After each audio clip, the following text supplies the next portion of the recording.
I want to introduce our guest before he comes up.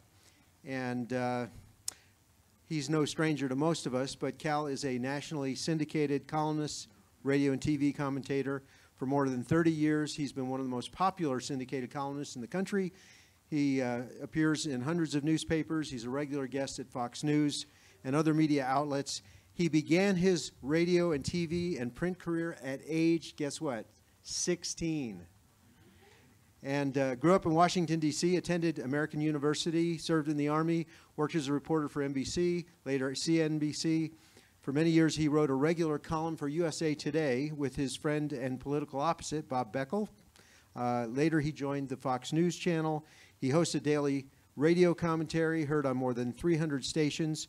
He's authored 10 books, and we have a number of them here on sale tonight. So, What Works? Common Sense Solutions for a Stronger America. Another one, Blinded by Might, Why the Religious Right Can't Save America. And another one with Bob Beckel, Common Ground, How to Stop the Partisan War That is Destroying America.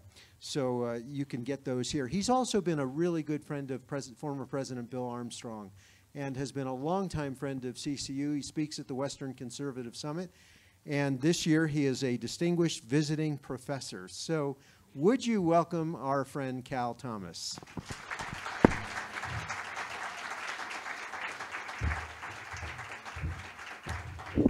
Thank you, Don. One correction, I'm no longer with Fox News. They didn't renew my contract. I told them I'd dye my hair blonde, but I wasn't having the surgery, so I had to draw the line somewhere there, you know. So it's all right, though. That 19-year run, that was pretty good. Great. And you are a baseball fan, right? I'm a baseball fan. The reason I'm taking the 6:15 flight tomorrow morning from DIA is so I can get home in time to see the Nationals play the Cubs in the first playoff game. Condolences on the Rockies last night. I'm sorry about that. All right. Yeah. So, well, that was a hard night, but all the best. Now, one thing, I think most of us know this, but you're a committed Christian. How did you come to faith in Christ? Same way everybody else does. Okay. Next question, but explain that, please. Okay, all right. Well, you know, I was taken on Sundays to a building called church. I did what was required of me, got baptized by immersion at the age of 12, walked down an aisle, signed a card, went down dry, came up wet, had my fire insurance policy in my back pocket so I wouldn't fry when I died. I had very good parents who loved me and cared for me, but we didn't read the Bible at home. My grandfather once bribed me with a silver dollar if I'd memorize the 23rd Psalm, and that was the last time I did any serious Bible study. Then in the midst of my drive to become a network correspondent by the time I was 30 years old, I was feeling an emptiness about all this, and my wife had started doing some volunteer work for the National Prayer Breakfast Office and said, I've met some men you need to meet. Long story short, they invited me to a little prayer breakfast where I heard a federal judge stand up and talk about the possibility of everybody in the room having a personal relationship with Jesus of Nazareth, phrase I hadn't heard before. Later, I went to a Bible study, heard a man reading from the Living Bible, grabbed one of those. I said, I got to read this. Never heard this sort of stuff before. And one thing led to another, and you know, out of being fired by NBC in 1973. By the way, if you ever work for NBC and it's a Friday afternoon and the boss says, got a minute? You're done. Okay, just thought I'd let you know. So, but out of that came an amazing transformation of my life, and God opened the door to write a syndicated column, and it's been 34, almost 35 years. Wow. Never missed a deadline. Kind of pretty. That's proud Cal Ripken-ish, isn't it? Yeah, well, yeah, I'm the Iron Man of column writing. Yeah. There you go. How did you get started in journalism? I know, you know, it's 16, that's a young age, but what was it that prompted you to? I was 16 going on 17. Yes. Yeah, thank you. I also do grocery store openings, bar mitzvahs, wedding planners and all that. I was the president of my teen club, and a local disc jockey came out and made an announcement one night that he was having a little class for people who might think they'd like to talk on the radio. And I said, well, that sounds interesting. So I went, and he said, well, you have a pretty good voice. Why don't we do these high school reports on the radio station every Saturday morning? Why don't you come out with some of these other kids from the other high schools and, you know, see what's going on, the football team, what's happening at your school? I said, oh, okay. So I did that for a few weeks, and the general manager of the station says, hey, kid, how'd you like to have your own show on Saturday playing, you know, rock and roll music? My generation invented rock and roll. We had the great stuff, you know, ba ba ba ba ba ba ba ba ba ba ba ba ba ba ba dang a dang dang a ding a dong ding blue moon. They don't write them like that Really anymore. It's really great stuff. profound Can you imagine I would remember that? Is that sick or what? You know, I started at 16 on the radio 2 weeks after my voice changed, and then got through the door at NBC News as a copy boy, which, you know, I tell young people, I told them here the past couple of days, most important thing you can do as a young person who is interested in a career in anything is get in the door. I don't care what they ask you to do, empty trash baskets, clean the toilets, whatever, get in the door. And then smile a lot, never complain, do everything you're told, and you'll move up really fast. Was there a hero or someone, a model that you looked up to and you said, I'd like to be like that? Well, I was very, very fortunate, and you know the way God has engineered my life is just really miraculous in every step. Never would have thought of any of these things, but I worked with the greatest people in the golden age of broadcast journalism. I was in charge of filing their scripts when they were done, and often I would take them home and read them over, and that was my writing class. David Brinkley, who was my all-time favorite broadcast journalist, you younger people won't remember him, but he and Chet Huntley did the evening news back when it was only 15 minutes, and then when they expanded to 30 minutes, the concern was that there wouldn't be enough news to fill the time. Imagine that in our 24/7 news cycle and cable channels. But yeah, I had a lot of great writing friends. They're all up on my wall at home. Only 2 of them are still alive. I now go to their funerals mostly. But I've had the pleasure of leading at least one I know about to Christ, who I was with him 2 weeks ago. And I think better than rewards is the last thing he said to me before I left. He's about 82 now, and he's got some serious physical problems. But he looked at me before I walked out the door and he said, "Thank you for Jesus." Wow. I almost cried. That was a wonderful thing, wonderful thing. So. And just especially for younger people, so they know the time span of your career. You were telling me about the presidents that you have met, or yeah. Well, I'm older than I look, thanks to the miracle of cosmetic surgery for television. You know, yeah. I'm first president I met was JFK, and very briefly in the Oval Office, and my grandfather on my mother's side and Grace Coolidge, Calvin Coolidge's wife, were first cousins. And my mother was in the White House all the time. She went to Sidwell Friends High School and came over. And they didn't have metal detectors. You know, you walk in, the guard knew you. Oh, hi, come on in. You know, things have changed a lot. And I was named after Coolidge's 2 sons. John was the first son, who lived until his 80s and 90 really, and Calvin, the youngest, who died at 17 of an infection before penicillin was discovered. So it's better than being named after a drunk like Ulysses Grant, you know? So, yeah, really, I'll take it. Well, welcome to the Wild Wild West, and tonight we're going to talk a little bit about the Wild Wild West of information, and this topic called fake news. What on earth started this? Well, it's not. There's no real starting point like Genesis 1 in the beginning God, right? Mm-hmm. It's kind of a slow metamorphosis. I think what happened and what mostly impacts the news today are 2 events. One is the Vietnam War, and the one that followed was Watergate. Prior to that, even though people would have debates about politicians and with politicians, most people more or less trusted the government. They were brought up to believe that we should respect our leaders, we should salute the flag, we should stand for the national anthem, we should, you know, and do this. And then it came out that the politicians lied about Vietnam. If you're watching the excellent PBS series called The Vietnam War, very well done, very well balanced, you saw that Kennedy didn't want to pull the advisors out of South Vietnam because he felt it would hurt him in the '64 election. Of course, he got assassinated, and Lyndon Johnson promised in the '64 campaign not to send American boys to fight a land war in Asia, which is precisely what Eisenhower, Bradley, and Ridgway had recommended. Don't get in. And the French, of course, had an earlier experience, and they went down the tube too. There was a civil war, more than communism. And then we heard that after that, we had the Nixon tapes that showed that he lied about it as well. So there was that. And then there was Watergate, and even Billy Graham said he was shocked to hear what the real Nixon was saying in the language he used and the plotting he did at the enemy's list after that. So I think skepticism is good in journalism, but those 2 events lowered things to the level of cynicism. And I think that's very bad. And at the same time, you then had an activist media, activist journalists who brought their worldview into the business. And then you had a lot of people who weren't journalists at all, who came out of mostly Democrat politics and who were, dubbed journalists. And George Stephanopoulos, Cuomo on CNN, Chris Matthews, all of these guys worked for Democrats. And they are Democrats, and they have a political worldview from the Democrat Party. I'm not saying they shouldn't be on the air. I'm just saying that every time they say something in a public policy matter, they ought to have a super saying, yeah, I used to work for Bill Clinton, or I used to work for, Daniel Patrick Moynihan, or I used to work for Mario Cuomo, because they're not really journalists. You can call them anything you want. I did it the old school way, covering school board meetings, crime, hospitals, split shifts, and all of that. So I came up the old-fashioned way.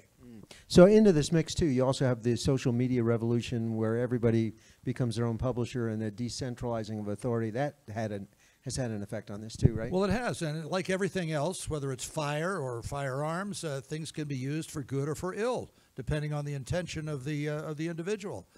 So social media empowers individuals, like President Trump has found, to go around the gatekeepers of the major media and communicate directly to the people. Now, Reagan was able to do this, of course, before cable television and before social media, just by the virtue of his personality and the strength of his convictions. So, but with all of this now, and again, it's for good or for ill. There's a lot of stuff out there that is fake news. There's a lot of stuff out there that's being promoted on social media that isn't correct, and you have to check out for yourself. In financial circles, it's called do your own due diligence. The old line in early journalism that I learned was, if your mother says she loves you, check it out, But that's okay. But the objective is to find out what's true, and not just to listen to things that reinforce what you already believe.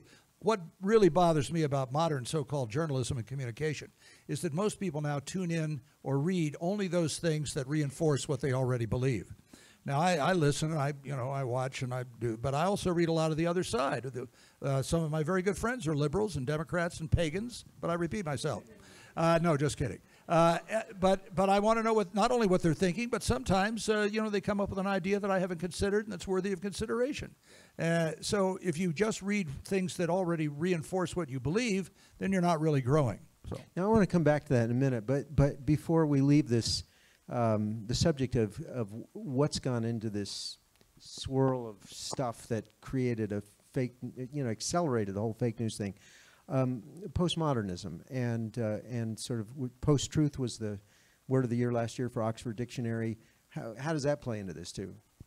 Well, the whole concept of objective truth has disappeared. Now we are into the personal. You have your truth, I have my truth. If your truth makes you happy, even though it's opposite my truth, that's okay for you and it's okay for me. If you claim that there is an objective truth as opposed to a subjective truth, then you are an evil, racist, sexist, homophobe, an imposer of morality, a bigot, and all of these other buzzwords. I was on C-SPAN last Sunday morning, and some caller called in and said, "You're a racist and a Trump supporter." I said, "Now, let's pause there just for a moment. First of all, you don't know me, and even if I told you all of the things that I've done for African Americans personally in this country, it wouldn't be enough because you've already made up your own mind. And how do you know I'm a Trump supporter? It's a secret ballot. And I've been critical of some things of the president. I was critical of some things of Reagan. No politician is perfect. You know nothing. You're just throwing out these buzzwords." And we went to the next caller. But, yeah. So I think the whole idea of objective truth has disappeared in our personalization of things. And that's bad. That's bad for the person who believes these things, and it's bad for the country because you can never get to a resolution of a problem if everybody's ideas are equal. Everybody's ideas are not equal. How can they be? They even have math classes now where, you can pass the test even though you get the wrong answer because you tried. We don't increasingly in schools, no more valedictorian and salutatorian because it might make people who didn't achieve that level of success academically sad, or, they might go shoot up the post office or something. I mean, it's crazy. No more trophies for success in athletics because the people that on the losing team might not feel good about it. Well, you know, I learned more from failure than I ever learned from success, but we got away from all of that.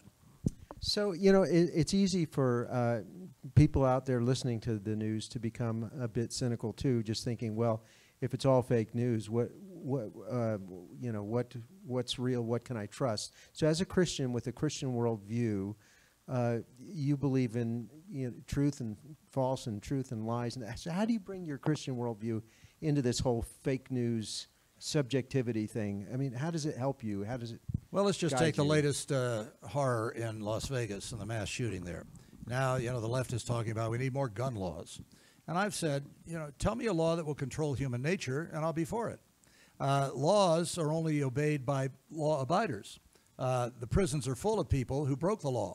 Now, there are all kinds of laws. There are laws about speed limits, there are laws about littering, but people still speed and people still litter, and there are laws against murder and rape and a lot of other things, but people still do these things. So the laws themselves don't stop everybody from breaking the law. But there's a higher power and a higher law, and it's called the God of the universe. I used to do the old Phil Donahue show. I think I did it 10 times. I was a glutton for punishment, and he challenged me. I said, Phil, these are not my laws. These are God's laws. If you got a problem, take it up with Him. You know, Ted Turner tried to rewrite the 10 Commandments and listed the 10 voluntary initiatives. What? But that's where we are today. You know, you set up your own set of rules or none at all and obey or disobey depending on what makes you feel good. We were talking a little earlier about Francis Schaeffer and his, he talked about true truth, and he was referring to a culture where we tend to speak like it's my truth or it's your truth, but there's no truth over everything. Does that help you as a journalist to be able to believe in true truth? Oh, yeah, because I'm not looking for a savior. I already have one. He's perfectly adequate. So, you know, the politicians want you to believe that they're going to save the country. You know, every election cycle, vote for me because my opponent is a crook, he's a child molester, you know, she this and that. And it's just ridiculous. If the politicians could make our lives better, wouldn't they have by now? We have a $20 trillion debt and growing. It seems like no matter which party is in the majority, it's all dysfunctional. Matter of fact, I'm proposing that they change the initials from D.C. for District of Columbia to D.C. Dysfunctional City. Because, you know, you throw these bums out and bring us in, and by golly, we're going to clean up Washington. And we're going to drain the swamp. We're going to do all this other stuff. And it never happens. The establishment became the establishment for a reason. So I start out with objective truth. There is a God. He controls all things. There are concepts such as right and wrong that never change, that human life is valuable because God created us. Even Thomas Jefferson, who rewrote his own Bible and cut out all the references to the blood, the Jefferson Bible, acknowledged this in the Declaration of Independence, that our rights come from God, and the government's primary responsibility is the following: and to secure these rights, governments are instituted among men. To secure what rights? The rights that God had endowed. So when you start with that premise, then you're able to judge issues and policies based on whether they reflect not only biblical values, but whether they'll actually work. Today in Washington, Reagan used to say, the only proof of eternal life in Washington is a government program. It's easier to kill a vampire than a government program, you know? And it's true. It doesn't matter whether it's working or not. For the left, it's only their intentions. So we have spent $11 trillion, according to the Heritage Foundation, on anti-poverty programs, and there are just as many poor people as there were when they started the spending. Now, a rational person would say, if you're in business, if your sales plan isn't working, you change the plan. If you're selling McDonald's hamburgers and the Burger King across the street is doing better business, and you want to find out why they're buying more Burger King Whoppers than Big Macs, and you have to change your strategy, your hamburger strategy, to win the customers back. Not with government. It just goes on and on and on. It doesn't matter if it's failing or not. We just need to spend more money and more money and more money, and the cynicism deepens and the debt rises. Isn't that a positive message? Yeah. True. As an outside observer, you know, you watch the polarization in our country, and it seems like there are news outlets that are left, there are news outlets that are right, and then people just listen to their own preference, and we get caught up in an echo chamber, you know, of one sort. We never listen to the other side. All the while, we kind of want there to be something, a source you can trust. So how do you keep from getting caught in an echo chamber like that? I look in the mirror every morning. You know, there's a great song from, here's where I get to do my showbiz act, from How to Succeed in Business Without Really Trying. And Robert Morris looks in the mirror and says, "You have that cool, clear eyes of a seeker of wisdom and truth. Yet there's that upturned chin and that grin of impetuous youth. Oh, I believe in you." Thank you. Don't forget to tip your waiters. I'm here all week. I'm sorry. You could have had a second career. Thank you very much. Yeah, well, I wanted to eat regularly, so I gave up show business. Now the news has become show business. What was the question? I was having too good a time at. Oh, yeah. Echo chambers. Echo chamber, yeah. Well, it's true. I touched on this earlier. We like reinforcement, and that's all right up to a point. We like to believe what we believe is true, and so we tune in to people who tell us what we believe is true. Nothing wrong with that. But, you know, not all conservative ideas are true, and not all liberal ideas are wrong. I mean, and this whole thing about the other side, you know, when Beckel and I go out and do our Common Ground dog and pony show, at the end, after we've gone through issues and found on some areas we agree on, because we know each other, and we trust each other, and we care about each other, and we don't have people who, we don't do that anymore in Washington. Republicans and Democrats don't know each other. There's no social life in Washington anymore. And then at the end I say, you know, can we get rid of this other side business? Bob is not on the other side because he's a Democrat and I'm a conservative. Bob's dad and my dad were both in World War II. They weren't fighting for or against Franklin Roosevelt. They were fighting to preserve the American ideal. So if you want to put somebody on the other side, make it the Taliban or Al-Qaeda. People are trying to destroy our way of life. Why are we doing it to ourselves? That's called suicide. If we, you know, Reagan always said we're just one generation away from losing it all. And if we don't make this work, this unique experiment that it doesn't work anywhere in the world as well as it works here, we're going to lose it real fast. It has to be renewed like a library book by every generation and sometimes within generations. You know, your book, Common Ground, this one, was just so out of the ordinary in terms of what was going on in Washington, where you're befriending and then having this public conversation with somebody on the other side of the aisle. What did people do with that? What was their response? Well, we're all trapped now. You know, if you're seen having, well, a perfect example. I'll tell you a real story. Right after 9/11, when Bush addressed the nation and the joint meeting of Congress, when he was finished with his speech, he came down and to the floor of the House, and the first person to grab him was Joe Lieberman, Democrat, Jewish, from Connecticut. And in traditional Middle Eastern Jewish style, he kissed Bush on both cheeks, all right? His opponent in the primary race for the Senate used that video against him in a campaign commercial. Imagine that. But Lieberman had such credibility in Connecticut, he ran as an independent and won anyway. Not many people can do that anymore. We have now segregated restaurants basically in Washington. Democrats go to one set of restaurants, Republicans go to another. The spouses mostly stay home, which creates other problems, as you may have read about, and nobody knows each other. And so you put a label on somebody, and you know, people try to label me. I don't, you know, somebody asked me, what's your denominational background? I said 5s, 10s, 20s, 50s, and 100s. You know, I'm not going to let you put a label on me and define me by your understanding of the label, which may or may not be true. I had a producer at CNN when I was working there doing Crossfire every now and then, some years ago. She said to me, "What are you?" I said, "Tall."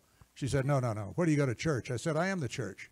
She said, "Look, wise guy, what do you do on Sunday morning?" I said, "Well, depending on how I feel, I grab a cup of coffee, take a shower, read the newspaper." "Look, when you leave the house, where do you go?" I gave her an address. She said, "Is there a building there?" I said, "Yeah."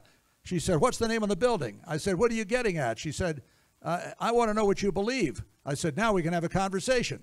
But if you, like the archaeologist who has to dig down through several layers of civilization to find out what he or she is looking for, we've constructed this enormous thing around the person of Jesus of Nazareth that people can't even get to. So being in love with musical comedies, I always think the original cast is better than the roadshow. So I like to go back to the original cast. So Cal, you're writing regularly, and you've got to be informed to write. So what sources of news do you go to that you trust? How do you lay the groundwork? Well, I start, as I indicated earlier, with a foundation of belief. I know what's right and wrong, because the scriptures inform me. But, you know, I read two things every day, my Bible and the New York Times, so I know what each side is doing.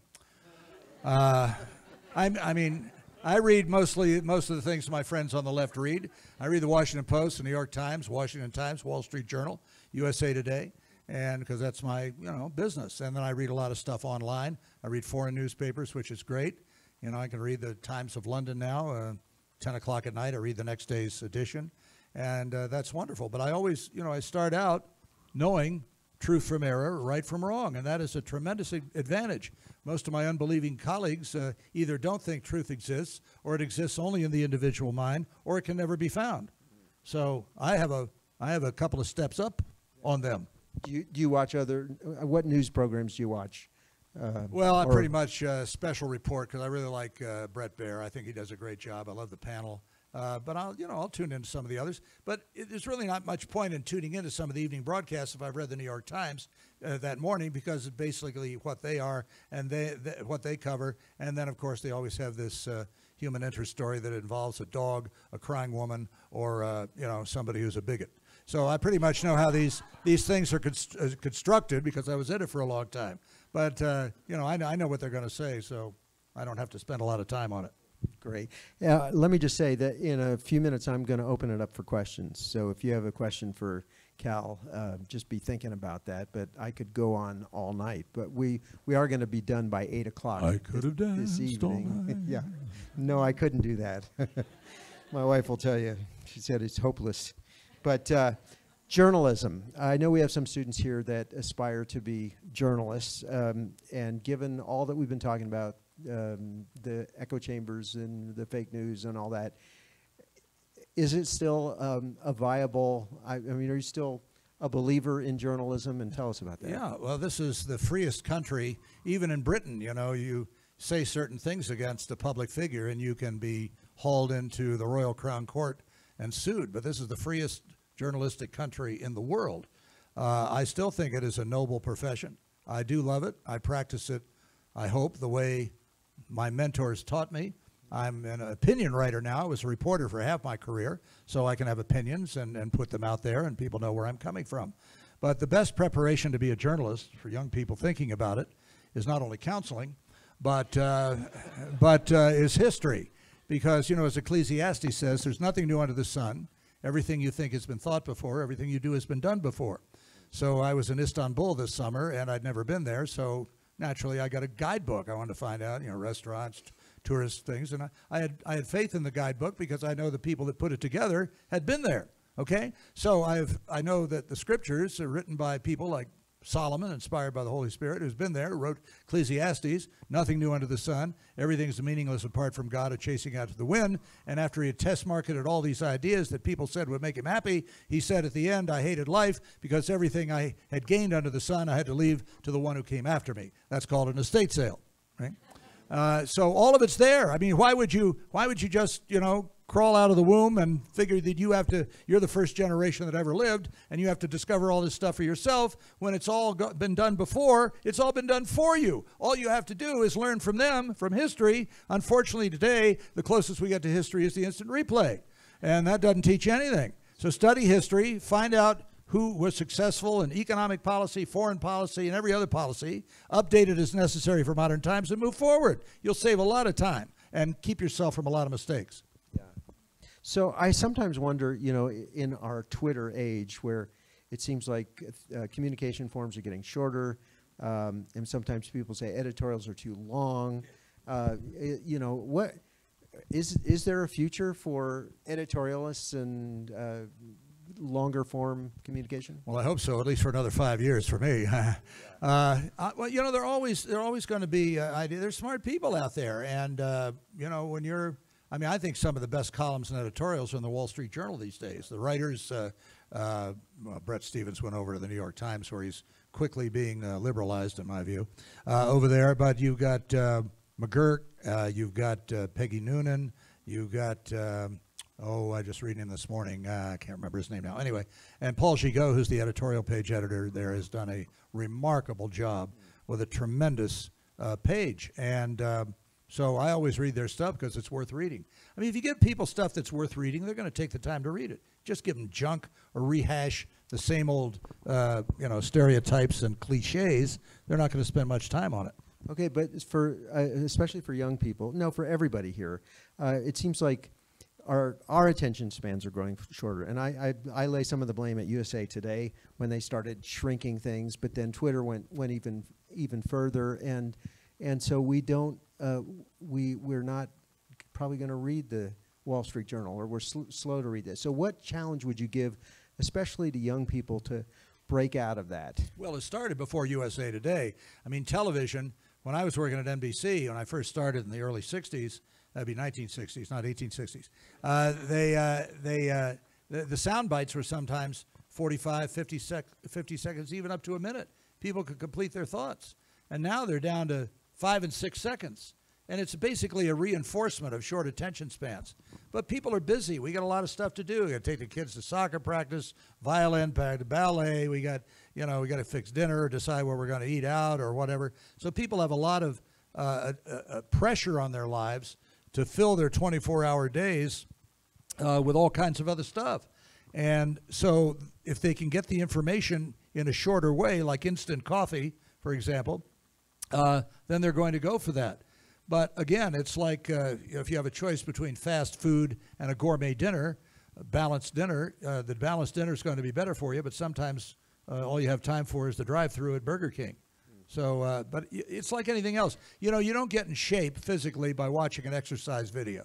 You got to go to the gym and sweat to the oldies yourself, okay?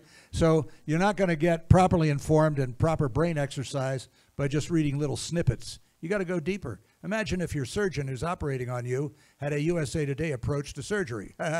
You'd be in bad shape. You had to study those books. You had to spend all those hours as an intern and in residency. So, you've got to work it out. And democracy is not the natural state of humanity. If it were, there would be more of them in the world.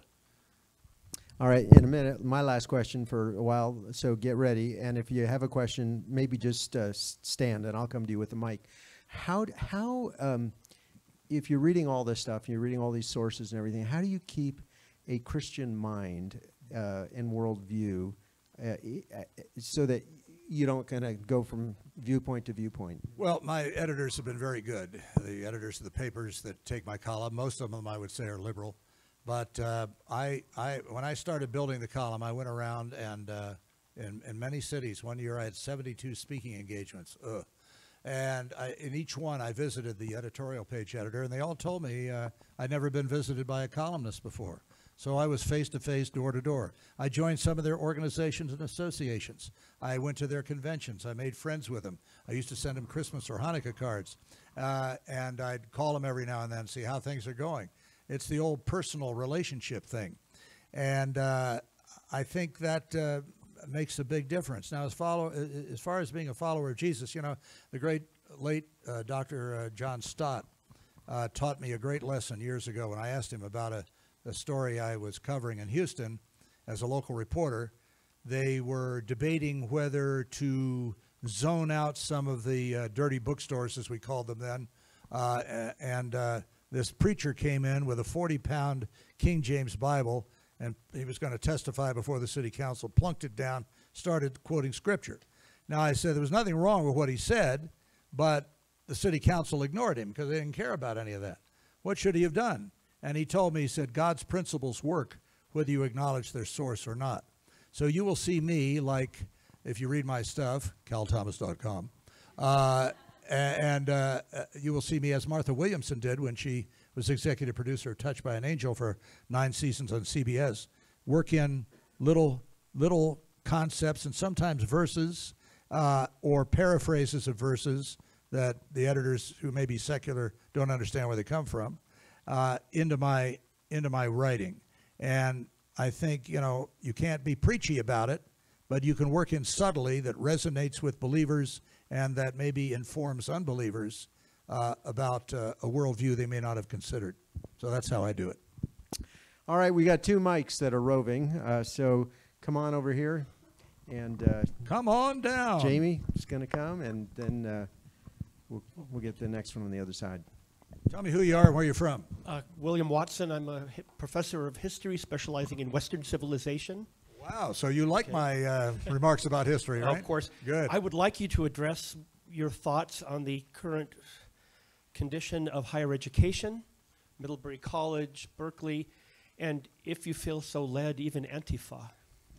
Yeah, well, a lot of people feel threatened out there.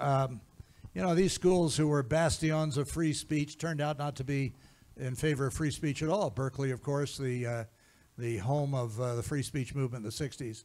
And I don't know what they're afraid of. I mean, I keep company with liberals. You know, my late friend Nat Hentoff, who was a great First Amendment expert, said the answer to speech you don't like is not less speech, it's more speech. And he was a confirmed liberal, though a pro-lifer, and a claimed atheist. He's not now, but, you know, he was.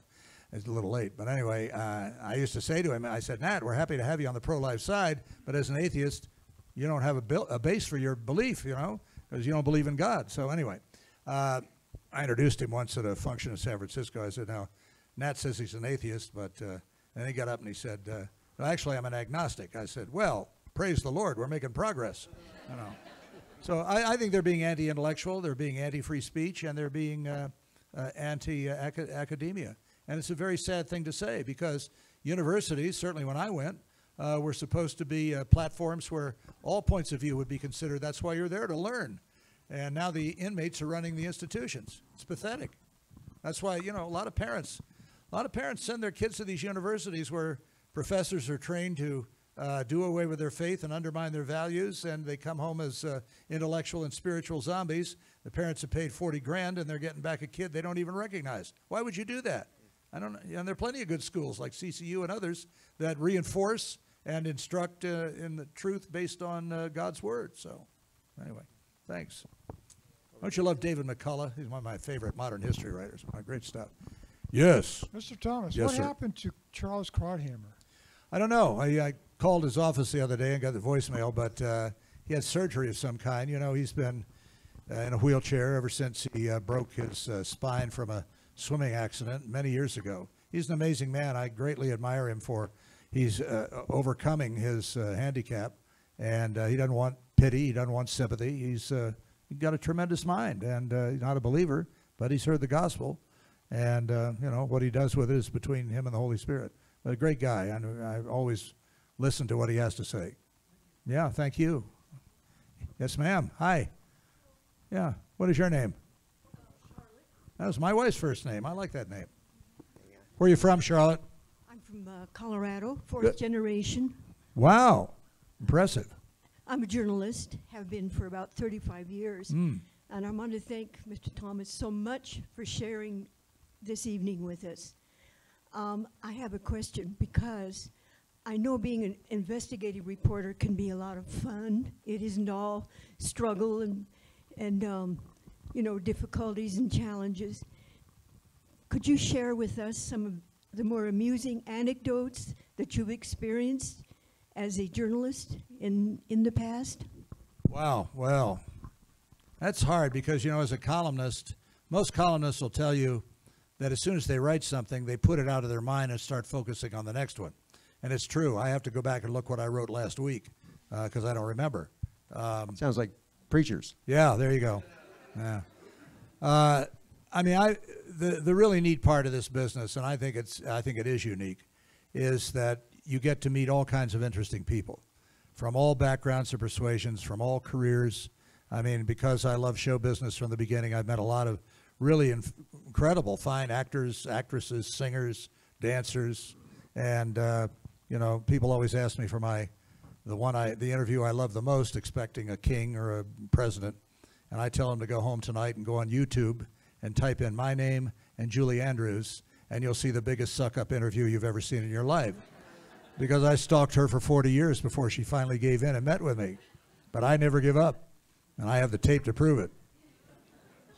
I loved her once in silence, and misery was all I knew.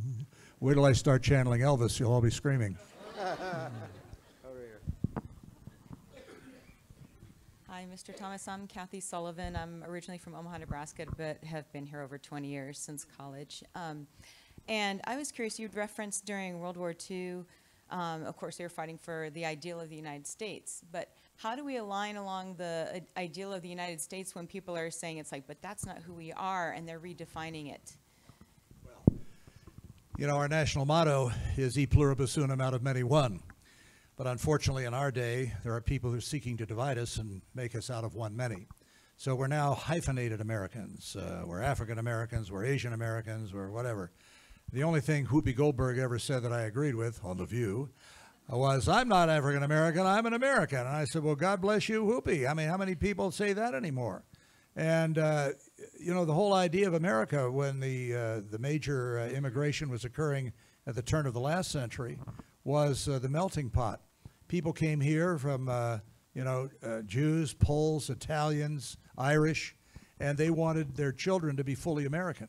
They wanted to assimilate. They wanted them to learn English and American history and to embrace our Constitution. Those are the kinds of immigrants we want. But now there was a woman who was sworn in 2 weeks ago at a ceremony in Washington. She was from Colombia, who said that she had no intention, this was in the Washington Post, so I know it's true, that she had no intention of giving up her heritage and her political beliefs, and her great desire after becoming an American citizen was to vote against Donald Trump. Now, do we really want that? Or do we want people who love America and want to become Americans? And that's the great divide right now. And we're pitting each other against each other, various groups. We're all parts of groups and tribes. You know, you have your tribe, and I'm, you know, and you're from there, and you believe this, and we only talk to other tribe members. We don't talk to other tribes. And we're being divided, and it's killing us. It really is, along with many other things. So, but everything's right on schedule. Not to worry. Right back here. Yes, ma'am. Hi. Hi, my name is Caroline. I'm a student at CCU. Da da da da da da da da da. Okay, go ahead. I'm interested in knowing what your opinion on Trump's view of fake news is. On what? President Trump's views on fake news. Oh. Well, I mean, he speaks for himself. I mean, and quite often. He's plugged into the undercurrent of distrust in the media of all types, and especially among conservatives that feel the media, whether it be Hollywood or journalism, no longer respects their values, denigrates their beliefs, and stereotypes them as well. I remember one of my great examples of this was when John Chancellor of NBC News, who replaced Huntley and Brinkley, and changed his name to John Chancellor, when Carter was running for president in 1976 and declared openly that he had been born again, Chancellor got on NBC Nightly News and said, this is a quote, "We've looked up this born again business and have discovered it's nothing new." Now imagine that being said about anybody else. We've studied Italians and we've noticed that they're not all mafia members. I mean, you know, what? I mean, this shocked and appalled evangelicals around the country. I mean, the level of ignorance that he would feel free to share. Not that he should have looked it up and said, well, you know, this came from a guy with the same initials as Jimmy Carter, but not the same person, okay? At least. So that, I think, that's what Trump is plugged into. Now, it wouldn't have been my style. I would have gone out and tried to win him over. But that's his style, and he is who he is, and he's 70 years old, and isn't going to change.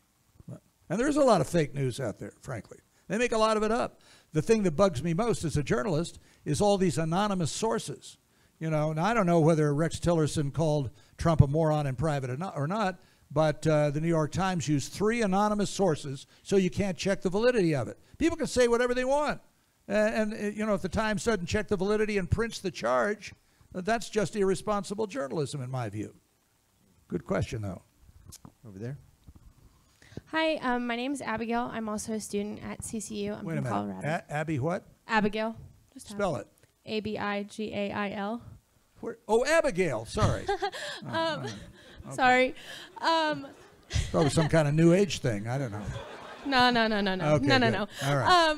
My question for you is for students who are looking to go into journalism, how what's your best strategy for, one, avoiding liberalization, I think was the word you used, and then how to sort through the quote fake news that is within the within journalism today. Right.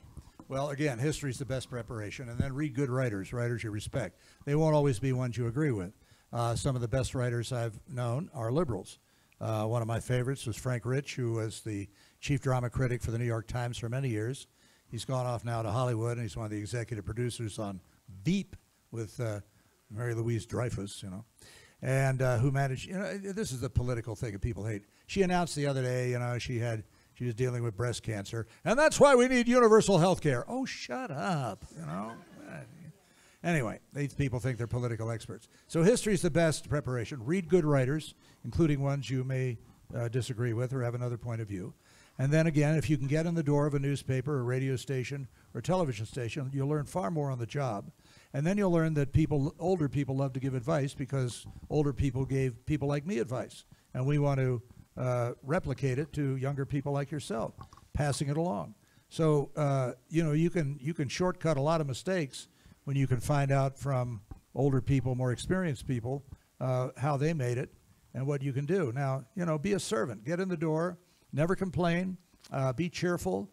Do whatever you're told and do it well, and you'll be noticed because there are a lot of people out there complaining and screw up all the time, and you'll move up. Now, there could be very well, you know, a ceiling, and there is. You won't find any believer at the national level on television. You just won't. Now, there's some at Fox, but the 3 network anchors are not believers, and there's a kind of a filtration system. I talk about the glass ceiling for women. Well, there's a concrete ceiling for believers. But once in a while, you'll see somebody like me get around it. But you got to be, you know, you got to go out and make friends. Even though they don't agree with me, they still like me because I'm a very likable guy. So the other part of her question on when you do that to avoid. Yeah. Well, you got to start with what know what you believe. Love not the world or anything in the world because the world and everything in it is passing away. So you have to realize who you're ultimately accountable to. And it's not your immediate boss. It is the boss of bosses. And that is the Lord himself who loved you and gave himself for you. So it's not whether you become a success or not, however you define that. It's whether you're pleasing him. This is why, you know, I don't, you know, if I am at this for another 5 or 10 years or not, it's okay. People ask me, well, don't you feel bad that you're no longer with Fox? No, because the Lord put me there and he took me away, and blessed be the name of the Lord. You know, whatever he wants me to do. And by the way, by that sort of thing, people notice your reaction. You know, well, gee, how come he's not depressed or taking drugs or, you know, crying or whatever? Because the Lord is my shepherd, I shall not want. So they notice that even in what they perceive as a setback, how you react to things. So, yeah. We've got one over here, so if we could get a mic there. Hi, my name is Carol. Hi, Carol. Do you have a song for me? I do. I do. Thank you for asking. It's by Chuck Berry. Oh, Carol, I am such a fool. Don't you know I love you? Though you treat me cruel. Da da da. Okay, go ahead. I should have my own reality show. You just mentioned the concrete ceiling for Christians. Yeah. Is it even worth it to like get into politics, to get into journalism, when that concrete ceiling is so real and getting even more so? Well, you know, the Apostle Paul, when he looked at Corinth and saw the wickedness and everything else there, and he spoke to the men of Athens and said, I know you, notice you have all of these gods. I've been to Ephesus, and I've seen they've dug this out. It's amazing. It looks like a Hollywood set now. They dug out the not auditorium, what do you call it? The theater that he spoke about the goddess, what's her name? Begins with an A. Artemis, thank you. I know, I'm just seeing if you knew, okay? I want to see the depth of your understanding here. Yeah, and so, you know, he went into the belly of the beast, and look what came out of that. I was in the prison in Rome where they believe that Paul was chained to this post. They had to put a little thing around it because too many people were rubbing it. And it's deep in the ground, and all you can see is the light from the hole if it's uncovered. And then I came up the ladder and out of it, and I looked to my right, and there's the ruins of the Roman Forum, the supposed eternal city. flat, destroyed. And what came up out of that prison continues to resonate today. So don't worry about outcome. Worry about servanthood. You know, the Lord will give you direction. He will give you power. And your agenda, whatever it may not be his agenda. You know, I tell young people who are interning at congressional offices in Washington, you know, I said, now you be faithful to the Lord by being a witness to the janitor, okay? Don't worry about the senator or the congressman. If you're faithful in the small things, he will give you charge over the big things. Don't start at the top, start at the bottom. Jesus emptied himself of everything, and though he was God, did not consider it robbery to equate himself with God. And as a result of that, God exalted him, and he is King of Kings and Lord of Lords. And that's the way it works. God's formula is just opposite ours in almost every area. Got time for about 2 more questions. Yes, sir. Speaking of the concrete ceiling in academia, journalism, legal fields, etc., I think we're all looking at a transformation of America that is rejecting most all of our traditional beliefs, and that includes Christianity, capitalism, conservatism in general. Do you see it as something that is planned, or is it just happening? It's human nature. I'm writing a book about this right now based on an essay written by the late British diplomat Sir John Glubb, who studied 3,000 years of human history and found that the average age of great nations and empires is 250 years, some longer, some shorter, but average about 250. And on July 4th, 2026, the United States will be 250 years old. The last stage of the decline of these empires that begins with pioneers, outreach, the age of intellect, the age of commerce and prosperity, the last stage is decadence. And I'm making the case in the longest chapter in the book that we are deeply in the midst of decadence right now. There's nothing about the United States or any nation like it in Scripture. I've stopped singing God Bless America at sports contests, not because I wish he wouldn't, but because I don't think we are worthy of his blessing. 60 million abortions, mainstreaming same-sex marriage, and all these other things that scriptures call abominations. The things that we do that are an affront to God. Why should he bless America? What are we doing that make us somehow special in the world as opposed to other countries? Now, I love America. Next to Northern Ireland, I wouldn't live anyplace else. But I don't think that, this is a form of idolatry if we think that somehow America is extra special and we're worshiping it and not the living God. That's kind of a high note, isn't it? Yeah. But, Yes, sir. We got the last one. You are. Who are you? Roger Wagstaff. Where are you from, Roger? What? Originally UK. I never would have guessed it. I would have thought New Jersey. What part of the UK? 36 miles outside Western London, a village called Penn. And there was a William Penn who lived there years ago who came and founded Pennsylvania. Don't you hate it that it's called the UK instead of England? Yes. Can you imagine Shakespeare saying, this earth, this realm, this UK? No. Yeah. Yes, go ahead. Very good. My question is, with the speed and development in technology, do you think newspapers as they are will survive? It's a great question. I love reading the British newspapers. They're just wonderful to read. The Times, the Sunday Telegraph, well, not so much the Sun, but the Daily Mail, the UK Daily Mail, a lot of fun. A lot of cheeky stuff in there, but still it's kind of fun. Guilty pleasures. I think that, I don't know. I mean, younger people are not reading them. They're certainly not reading the ones you hold in your hand and used to get newsprint on. Some of them are reading them online, digitally. A lot of newspapers now are converting to digital. The Times-Picayune in New Orleans no longer publishes a paper newspaper. They're strictly digital.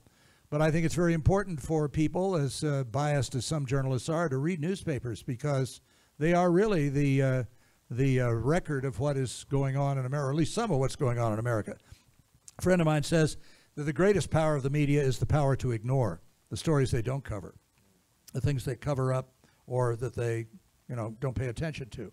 So that's one of the things I think that the internet can help with, exposing you to stories and events. But you have to be careful because not everything you read on the internet without editors is true, which is true even sometimes with editors. But I don't know about the future. I'm not a prophet or the son of one. But I try to encourage young people when I go back to my old high school to pick up a newspaper and start reading it. You'll find something completely different than you're used to. And, you know, we can only help them to that end and get off with the two thumbs and clean up their vocabulary from like and you know. And she was like, and then I was like, and you know. Cal, let me ask the final question. You have been a guest at CCU quite a number of times now. Proving standards are falling everywhere. You know. That was my next point. Yeah. No, what is it that you think makes CCU different from other schools? And I want to just say, I didn't go over any of these questions with Cal beforehand. I just said this is the general topic, and I'm going to ask whatever I want to ask. So yes. Well, I mean, any school that has scriptures as its foundation and to whom it is accountable to the Lord is going to be better than just about any other you can think of. And education is not just about memorizing facts. You know, scriptures say the fear of the Lord is the beginning of wisdom. We got a lot of intelligent people, but not a lot of wise people. We got a lot of people with advanced degrees from impressive universities, Harvard and Yale and Dartmouth and Princeton. All four of those, by the way, founded by believers with the intent of training up Bible students, missionaries, pastors. All of that's gone now, you know. When Nathan Pusey was president of Harvard in the early 20th century, he said the least that should be expected of a Harvard graduate is that he learn to pronounce the name of God without embarrassment. Well, now God is the embarrassment of a lot of these people. And I went up and spoke at the 350th anniversary of Harvard, reminded them of Pusey's statement, and, you know, they kind of, yeah, well, you know, that was back then. Princeton, you know, which used to have a great seminary, is now, you know, catching up with the spirit of the age. Yale and Dartmouth are long gone from all of their heritage. So I think, you know, people send their kids off to various schools, and they send them off to these places that are basically re-education camps with professors that are determined to drum out whatever faith they may have and challenge their values and views.